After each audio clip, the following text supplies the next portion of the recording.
दोस्तों, एक बार गौतम बुद्ध अपने भिक्षुओं के साथ एक वृक्ष के नीचे विश्राम कर रहे थे। उस वृक्ष की छांव में बुद्ध अपने भिक्षुओं की जिज्ञासा को दूर कर रहे थे।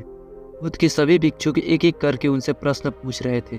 गौतम बुद्ध उनके प्रश्नों का उत्तर दे रहे थे। बुद्ध के उन भिक्षुओं में कुछ भिक्षु ऐसे भी थे कुछ समय पहले ही संघ से जुड़े हुए थे। इसके कारण अभी उनके भीतर वो समझ पैदा नहीं हुई थी गौतम बुद्ध के प्रवचनों को समझ सके। गर्मियों का मौसम था, सूरज अपने चरम पर था, चारों तरफ धूप ही धूप थी। लेकिन उस वृक्ष के कारण बुद्ध और उनके सभी भिक्षु आराम से छांव में बैठे हुए थे। इतने में ही गौतम बुद्ध के एक भिक्षु की नज़र एक बूढ़े व्यक्ति पर पड़ती है जो उस वृक्ष के पास से ही गुजर रहा था। भिक्षु उस बूढ़े व्यक्ति को देखकर अचानक से ही हंसने लगता है। बूढ़े व्यक्ति की उम्र बहुत ज्यादा हो गई थी, इसके कारण उसकी कमर मुड़ गई थी। उस बूढ़े व्यक्ति के हाथ में एक डंडा था जिसका सहारा लेकर वो बूढ़ा व्यक्ति अपनी मंजिल तक पहुंचने का प्रयास कर रहा था।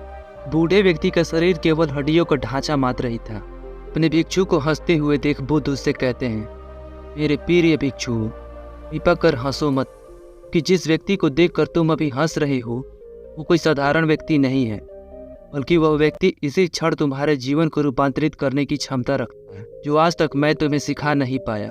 वह यह बूढ़ा व्यक्ति तुम्हें सिखा रहा है। उसके द्वारा दी गई सीख को बेकार ना करो। बुद्ध की बात सुनकर वह भिक्षु बुद्ध से कहता है, मुझे क्षमा करे बुद्ध, मुझे ये समझ नहीं आ रहा है कि जो व्यक्ति खुद बूढ़ा है और अपने शरीर और अपनी बीमारियों से लाचार है मुझे क्या सिखा सकता है।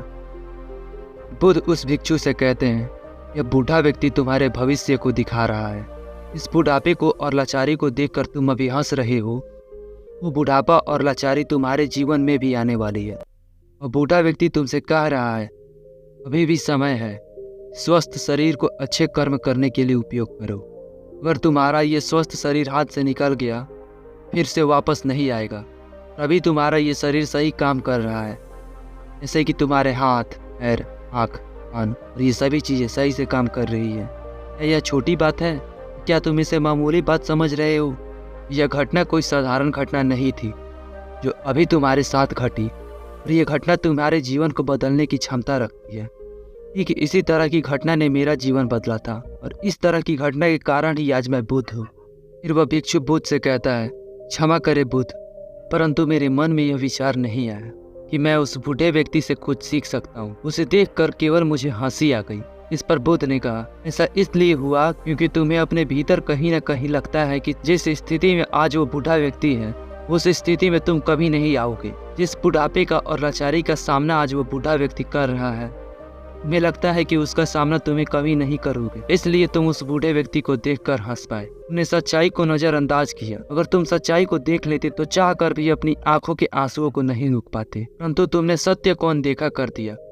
तुम बहुत बड़ी संभावना से चूक गए। बुद्ध की ये बात सुन वो भिक्षु बुद्ध से क्षमा मांगता है और निश्चय करता है कि वह अपने स्वास्थ्य का उपयोग अपने अहंकार को बढ़ाने में नहीं बल्कि परम सत्य को पाने में करेगा।